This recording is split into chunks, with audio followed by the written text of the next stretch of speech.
안녕하세요. 김관진사입니다. 제가 이 왕초보도 쉬운 수입무역 이 책을 집필을 하면서 정말 다짐을 했던 게 이 책에서 다 하지 못했던 좀 더 실무적이고 좀 책에서 하기가 좀 민망했던 그런 얘기들을 최대한 유튜브 영상으로 알려드리자라고 다짐을 했는데, 저도 이제 기본적으로는 통관을 하고 있고 그 외에 여러 가지 일들이 좀 부수적으로 있다 보니까 영상의 텀이 좀 많이 길어졌어요. 근데 이제 어느 하나의 프로젝트가 거의 마무리가 되었기 때문에 앞으로는 좀 영상으로 자주 찾아뵐 수 있을 것 같습니다. 제가 정말 이런 생각을 많이 해요. 몸이 두 개였으면 좋겠다. 그러면 나는 이 일을 하면서 또 다른 몸에는 요 일을 시켜놓을 텐데 라고 생각을 정말 많이 하는데, 아마 이 영상을 보고 계신 사장님들도 많은 사장님들도 그런 생각을 하실 것 같아요. 그런 사장님들께 제가 이제 앞으로 조금이라도 더 도움이 될 수 있도록 좀 더 노력하는 김관지사가 되도록 하겠습니다. 오늘 준비한 내용은요, 앞선 이제 영상에 이어서 물류비와 관련된 내용이고요. 한국에 화물이 도착한 후에 발생하는 물류비에 대한 내용이에요. 한국에 화물이 도착한 후에 발생하는 물류비는 이제 크게 두 가지로 나눌 수 있습니다. 첫 번째가 보세창고, 보세구역 보관 비용, 보세구역에서 발생하는 비용, 그리고 두 번째가 수입 통관이 완료된 이후에 내가 원하는 최종 도착지까지 화물을 운반하는 데 들어가는 운송 비용 두 가지가 있어요. 물론 사장님들 입장에서는 그 이후에 재고 관리 비용, 보관이 됐든 뭐가 됐든 재고 관리 비용을 추가적으로 고려를 하셔야겠지만, 저희 수입 통관 입장에서 봤을 때는 이렇게 보세 구역에서 발생하는 보관과 관련된 비용과 국내 운송 비용이 있겠다. 이제 가장 궁금하신 게 이거죠. 아니, 그래서 보세 창고에 물건이 들어가면 도대체 얼마의 보관료가 나오길래 비싸다 이야기를 하는 겁니까? 다들 이렇게 생각을 하실 텐데요. 이게 우리가 착각하고, 우리가 좀 착각이라기보다는 오해하고 있는 것 중에 하나가, 많은 분들이 오해하고 계신 것 중에 하나가 보세 창고 그리고 보세 구역이라고 하면 세관에서 운영하는 장소다라고 생각을 많이 하시는데요. 그렇지 않아요. 물론 이제 세관 관할 하에 있는 곳도 있지만 대부분의 경우에는 그냥 영업 장소라고 보시면 되세요. 창고 여러분들 막 3PL 같은 거 대여해서 쓰시는 것처럼 영업 장소라고 보시면 되세요. 그래서 그 각각의 보세 창고마다 정해놓은, 우리는 이 요율로 받겠어, 이거를 기준으로 해서 창고 보관 비용을 받겠어 라고 정해놓은 게 다 다르기 때문에 이제 내가 정확하게 창고비가 얼마가 나올 것이다 라고는 예상하기 어려워요. 그래도 우리가 창고비가 어떻게 발생이 되는지는 알아두면 좋잖아요. 지금 저한테 두 개 창고의 거래 명세표가 있어요. 하나는 인천에서 발생한 것이고 또 하나는 이제 부산에서 발생한 거거든요. 두 개의 공통점을 보면 창고비는 뭘로 구성이 되냐. 첫 번째는 종량세입니다. 종량료. 그래서 화물의 양에 따라서 이만큼 요율을 곱하겠다라고 하는 종량료가 있고요. 두 번째가 종가료예요. 저도 매번 이제 들어오는 수입 물품마다 들어가는 창고가 다 제각각 다르고 화물의 사이즈도 다르고 가격도 다 다르다 보니까 창고에 미리 전화를 해요. 예상 창고비를 알려달라고. 정확한 창고비는 그 해당 화물을 반출하는 시점에 확정이 되거든요. 그래서 창고에 전화를 해도 정확한 창고비는 알 수가 없어요. 그래서 이제 수입이 될 때마다 미리 창고에서 화물을 반출하기 전에 전화해서 물어본단 말이죠. 그러면서 BL 번호를 알려주면 창고에서 이렇게 얘기를 해요. 아, 몇 개짜리 몇 킬로 몇 CBM짜리죠? 라고 이야기를 합니다. 몇 개짜리라고 하는 거는 이거 포장 개수, 파레트 기준이, 기준은 없습니다. 파레티가 됐든 박스가 됐든 최종 포장 단위 기준으로 그 포장 개수가 몇 개인지, 그리고 총 중량은 이제 몇 킬로그램인지, 그리고 이제 CBM이라고 하는 건 가로, 세로, 높이를 곱한 값인데요. 미터를 기준으로 합니다. 이 CBM은 이 세 가지를 가지고 이제 종량세를 산출을 합니다. 사실 정확하게 말하면 세 가지는 아니고요. 중량하고 용적, 그 CBM 둘 중에 하나 더 큰 거에다가 종량요율, 그 창고의 종량요율을 곱해서 종량료를 산출을 해요. 이렇게 그 다음에 창고에서 저한테 이제 물어보는 게 뭐냐면, 창고료를 확인하려고 전화를 했을 때 감가 알려달라고 해요. 감가라고 하는 건 우리 관세를 산출하기 위해서는 기준이 되는 가격에 관세율을 곱해서 여기 관세가 나오잖아요. 이 기준이 되는 가격을 말합니다. 이 과세 가격과 관세는 얼마인지를 물어요. 이걸 합해서 종가율, 그 창고의 종가율을 곱한 그 값을 가지고 종가료가 산출이 됩니다. 이 종량료와 종가료의 각각의 보관일수를 곱하는 거죠. 그리고 처음에 이거 몇 개짜리라고 얘기를 했잖아요. 그 창고에 화물을 넣고 그리고 나중에 화물을 빼갈 때 이제 상차를 해야 되잖아요. 창고에서 화물을 빼고 이 과정에서 똑같은 중량 그리고 똑같은 용적의 화물이라고 하더라도 어떤 거는 상자가 150개예요. 똑같은 건데 근데 또 똑같은 어떤 화물은 또 그 150개 상자를 팔레트 3개 위에 올려놨어요. 150번 들었다 놨다 하는 거랑 3번 들었다 놨다 하는 거랑 차이가 있겠죠. 종량료, 종가료 더하기 작업비가 들어갑니다. 그래서 이 세 가지를 합한 것을 가지고 보세 창고 비용은 산출이 된다라고 보시면 되고요. 지금 제가 들고 있는 이 거래 명세표 부산 쪽 이제 보세 창고인데요. 총 4팔레트 2,318kg, 이제 CBM은 6.38 CBM. 요거를 이틀간 보관을 했을 때 창고 비용이 약 35만 원 정도 발생이 되었고요. 인천 쪽에 있는 창고입니다. 이거는 포장 개수 한 개예요. 한 팔레트인데 한 팔레트가 360kg이고요. 가로 세로 높이 미터 기준 곱했을 때 20CBM입니다. 이런 화물을 이틀간 보관을 했을 때 78,000원 정도 창고 비용이 발생된 것으로 확인이 되고 있어요. 자, 이렇게 보세 창고 비용에 대해서 말씀을 드리면 어떤 사장님들은 이렇게 말씀하실 수 있죠. 저는 풀 컨테이너로 수입할 거기 때문에 보세 창고랑은 상관이 없어요. 맞아요. 보세 창고에 풀 컨테이너로 수입된 화물은 대부분 들어가지 않습니다. 근데 들어가는 경우들이 있어요. 첫 번째가 어떤 경우냐? 내가 풀 컨테이너를 수입을 했는데 그 컨테이너 안에 있는 화물들이 식물이나 식품과 같은 검역을 필요로 하는 물품이고, 컨테이너 야드 내에서 그 컨테이너를 개장을 했을 때 물건을 바로 꺼내서 확인할 수 없고 저 안쪽에 물건이 들어있다. 그럼 컨테이너 야드에서 상자를 막 풀어 헤쳐가지고 이렇게 할 수가 없기 때문에 그런 경우 보세 창고로 들어가야 되는 경우가 있을 수 있고요. 그리고 두 번째가 내가 풀 컨테이너를 수입하기는 했지만 이거를 뭐 절반은 이쪽 지역으로 보내고 또 절반은 저쪽 지역으로 보내고 이렇게 운송을 각각 해야 되는 경우, 이 경우에도 그러한 작업을 컨테이너 야드 CY에서 할 수가 없기 때문에 보세 창고로 이때에도 이동이 될 수 있겠습니다. 그리고 세 번째는 좀 많이 피하고 싶은 경우예요. 세관 검사 대상으로 이제 선별이 되었는데 이거를 전량 좀 적출을 해야 되는 상황이 있다. 이것도 컨테이너 야드에 화물들을 다 땅바닥에 널어놓을 수가 없기 때문에 보세 창고로 이동이 되어야 하겠습니다.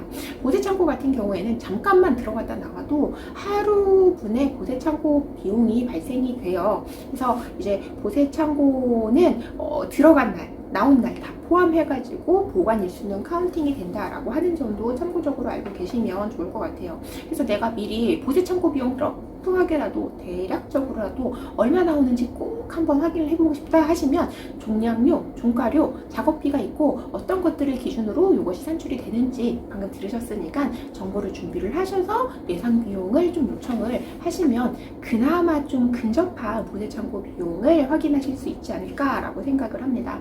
자, 우리 보세 창고는요 보통 9시부터 6시까지 운영을 하고 평일에요 월화수목금, 그리고 토요일에는 보통 9시부터 12시까지 작업을 해요. 그럼 이 시간 동안 계속 물건을 뺄 수 있냐? 그거는 아니에요. 창고가 평일 6시에 문을 닫기 위해서는 한 5시 정도까지 상차를 할 수 있다 생각을 하시면 되고, 내가 기사님을 창고에 가서 물건 좀 빼다가 운송해 주시라고 부탁을 드렸는데 기사님이 들어가면 바로 물건을 가져올 수 있냐? 아니다. 창고 앞에 많은 기사님들이 대기하고 있을 수도 있어요. 그 창고에 물건이 엄청 많아요. 그럼 거기에 물건을 찾으러 가는 사람도 많겠죠. 그러면 한꺼번에 그 많은 사람들이 화물을 빼올 수가 없기 때문에 이제 들어간 차례대로 물건을 빼오다 보니 내가 수입 통관이 완료되어서 기사님 보냈다고 해서 바로 그 물건을 탁탁탁탁 실어가지고 나올 수 있는 상황이 어려울 수도 있다. 특히나 이제 연휴가 끝나고 난 뒤, 주말이 끝나고 난 뒤 월요일 이런 경우에는 좀 혼잡할 수도 있기 때문에 조금 시간적 여유를 두고 생각을 하시는 게 좋겠습니다. 반면에 이제 CY 같은 경우에는 24시간 운영이 되고 있죠. 자, CY 같은 경우에는 이제 보통 풀 컨테이너로 수입을 한 경우에는 CY에 화물이 들어가게 되는데 CY에서는 프리타임이라고 하는 거를 줍니다. 프리타임이라고 하는 거를 줘서 그 기간 내에 보통 열흘인데요. 최근에는 이제 좀 지역에 따라서 열흘까지 안 주고 7일 정도만 주는 경우도 있어요. 그렇기 때문에 프리타임 이거는 확인을 해보셔야 되는데요. 내가 며칠 내에 이 CY에서 화물을 반출을 해야 되는지, 그래야 비용이 발생이 안 되는지 이런 거를 확인을 해보셔야 돼요. 이게 프리타임의 확인인데요. 이게 복잡한 게 프리타임이라고 하는 게 CY에서만 주는 게 아니에요. 선사에서도 줘요. CY에서는 며칠 동안은 우리 땅에 당신 컨테이너 보관할 수 있게 해줄게요. 근데 그 날짜 넘기면 하루에 뭐 12,000원 내세요, 15,000원 내세요 이렇게 얘기를 하는 거고, 선사에서도 프리타임을 줘요. 선사에서는 이 컨테이너를 빨리빨리 이제 돌려야 되니까 잘 컨테이너 흐름을 당신이 저해하면 안 되기 때문에 며칠 내에 CY에서 컨테이너를 반출을 해간 다음에는 며칠 안에 다시 컨테이너를 반납하세요 라고 이야기를 해요. 나가는데도 정해진 기간이 있고 들어온데도 정해진 기간이 있어요.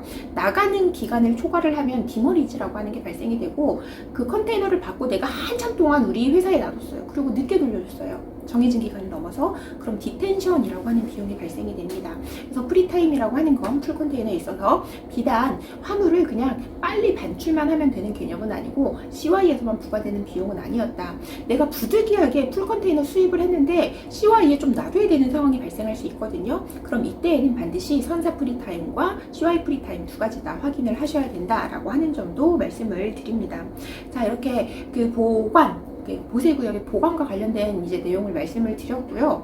이 LCL 화물 같은 경우에는 이제 데미지를 또 말씀을 드리지 않을 수가 없는 게, LCL 화물 같은 경우에는 포장 손상이 굉장히 많아요. 포장 뜯김, 포장 찢김, 포장 눌림, 포장 젖음, 이런 이제 것들이 많거든요. 이러한 데미지가 확인이 되면 보세 창고에서는 화물을 반입을 안 잡아줘요. 그러니까 전산상으로 우리 창고에 보세구역이 정상적으로 들어왔어요 라고 하는 게 우리 관세청 전산으로 확인이 되어야지만 수입 통관 완료가 될 수 있거든요. 근데 보세 창고에서는 괜히 손상이 있는 화물을 괜히 넣어줬다가 자기들이 사실 덤터기 쓸 수도 있잖아요. 그 창고는 아무 잘못도 없는데 창고에서 보관 잘못해서 그런 거 아니야? 라고 어떤 클레임을 당할 수가 있기 때문에, 그렇게 손상이 있는 화물 같은 경우에는 사진을 찍어서 수입 화주에게 확인을 해달라고 합니다. 이렇게 우리 창고 들어오기 전에서부터 손상이 있었는데 우리 창고에 그냥 이거 반입할까요? 그러니까 우리한테 책임 묻지 말라 이 뜻인 거예요. 그때 현실적으로 사실은 네, 알겠습니다, 그냥 반입 잡아주세요 라고 얘기를 거의 다 하세요. 왜냐면 이 보세 창고에 반입이 되지 않으면 그 다음 수입 통관 완료가 안 되기 때문이죠. 근데 그 손상이 너무너무 심하다라고 하는 경우에는 이제 반입을 안 잡겠다라고 하시는 경우도 있는데, 이 경우는 그냥 반송이 되는 겁니다. 그러다 보니까 사실 현실적으로는 전부 다 오케이를 하고 반입을 잡는 수밖에 없고, 안에 만약 내품에 손상이 있다라고 하면 이제 수출자 쪽에 그에 대한 클레임이라던가 어떤 협상이라던가 협의를 하는 경우들이 많이 있어요. 근데 사실 잘 안 되는 경우가 많죠. 그렇다 보니까 이제 내가 물건을 수입을 할 때는 물품 특성에 따라서 포장에 손상이 일어나면 내품도 손상이 일어날 수 있다라고 판단이 되어지는 경우, 이제 그 경우에는 포장을 어떠한 포장재로 어떻게 몇 중으로 포장을 할 것인지에 대해서 포장과 관련된 부분을 좀 철저하게 수출자와 협의를 하실 필요가 있고요. 특히나 잘 깨지기 쉬운 물건이라던가 이런 경우에는 이제 미리 불량률이 몇 %나 되는지 수출자에게 물어보시고, 그에 대해서 어떻게 이제 좀 내가 대응을 할 수 있는지, 당신들은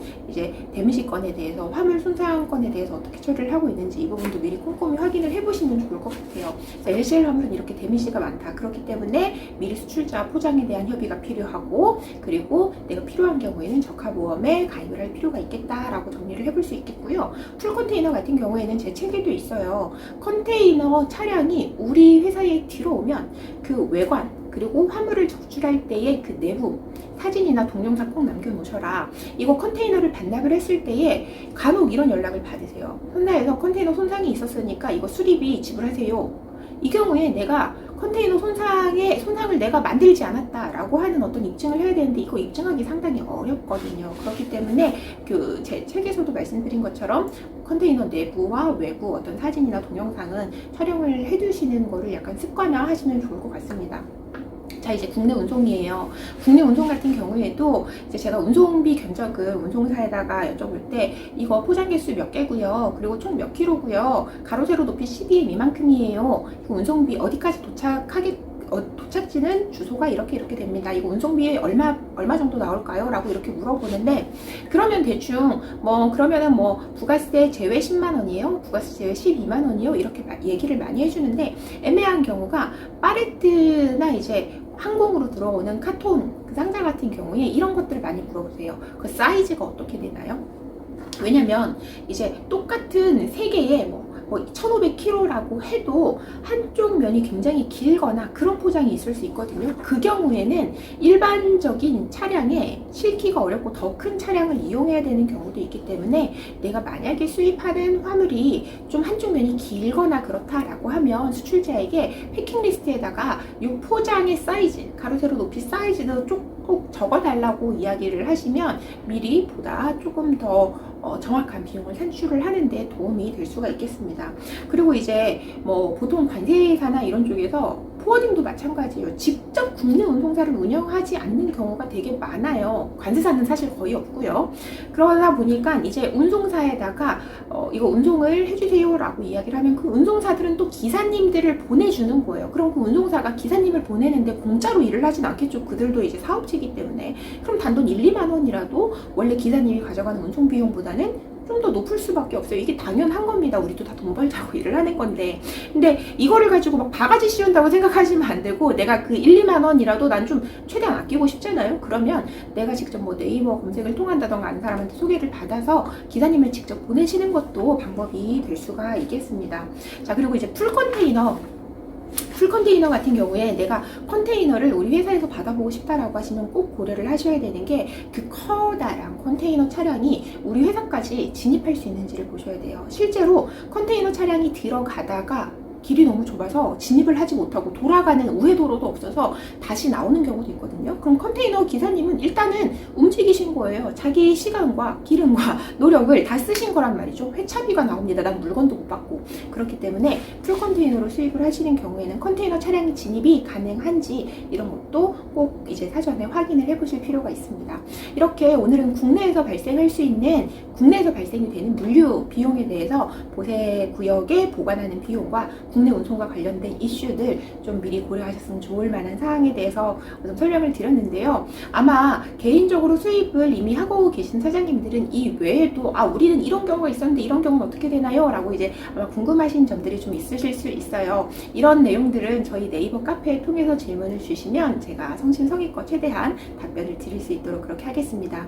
네, 오늘 영상도 조금이라도 도움이 되셨다면 좋아요와 구독 부탁드리고요. 2022년 이번 새해에 모든 사장님들 원하시는 일 모두 이루어지시길 바라고 사업도 승승장구 이제 건승하시길 바라겠습니다. 네, 이번 영상 시청해 주셔서 감사드립니다.